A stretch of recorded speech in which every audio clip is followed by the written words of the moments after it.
Artis Sandra Dewi resmi mencabut gugatan keberatan atas penyitaan sejumlah aset miliknya yang terkait dengan kasus korupsi tata kelola timah yang menjerat suaminya, Harvey Muiz.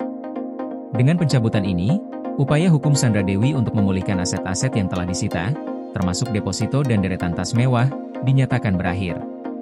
Penetapan pencabutan permohonan keberatan tersebut dibacakan oleh Majelis Hakim Pengadilan Negeri Jakarta Pusat pada Selasa, 28 Oktober 2025. Dalam sidang yang dipimpin oleh Hakim Ketua Rios Rahmanto, disebutkan bahwa Sandra Dewi bersama dua adiknya, Kartika Dewi dan Raymond Gunawan, menyatakan tunduk dan patuh terhadap putusan yang telah berkekuatan hukum tetap terkait penyitaan aset. Hakim kemudian mengabulkan permohonan pencabutan tersebut dan menyatakan sidang perlawanan hukum yang diajukan oleh Sandra Dewi beserta pihak keluarga dinyatakan selesai. Dengan demikian, seluruh aset yang sebelumnya disita oleh jaksa dinyatakan sah sebagai barang rampasan negara dan dapat dieksekusi berdasarkan putusan Mahkamah Agung. Dalam pembacaan putusannya, Hakim menegaskan bahwa vonis terhadap Harvey Muiz, yang menjadi terpidana kasus korupsi tata kelola timah, tetap berlaku sesuai dengan keputusan Mahkamah Agung. Putusan tersebut telah berkekuatan hukum tetap dan siap untuk dieksekusi oleh pihak kejaksaan.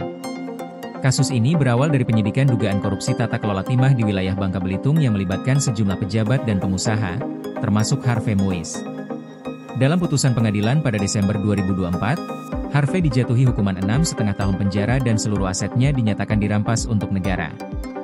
Namun, setelah melalui proses kasasi, vonisnya diperberat menjadi 20 tahun penjara dengan kewajiban membayar uang pengganti sebesar 420 miliar rupiah. Dari hasil penyitaan, terdapat sejumlah aset yang berkaitan dengan nama Sandra Dewi. Di antaranya adalah logam mulia, rekening deposito senilai 33 miliar rupiah, serta 2 unit kondominium di kawasan Gading Serpong.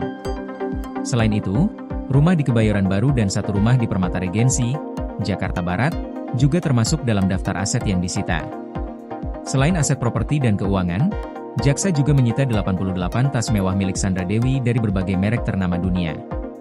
Di antaranya Louis Vuitton, Hermes, Chanel, Dior, Balenciaga, Gucci, dan Valentino.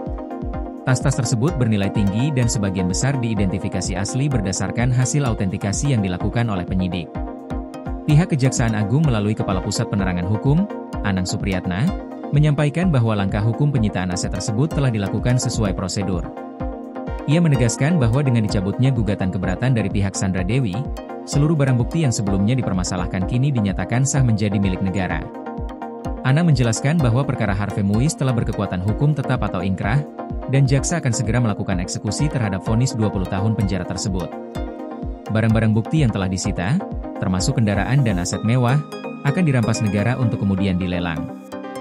Hasil lelang itu nantinya akan digunakan untuk menutup sebagian kerugian negara yang ditimbulkan dalam kasus korupsi timah tersebut. Dengan berakhirnya proses hukum keberatan dari Sandra Dewi, seluruh rangkaian perkara yang berkaitan dengan aset keluarga Harvey Muiz kini memasuki tahap akhir eksekusi.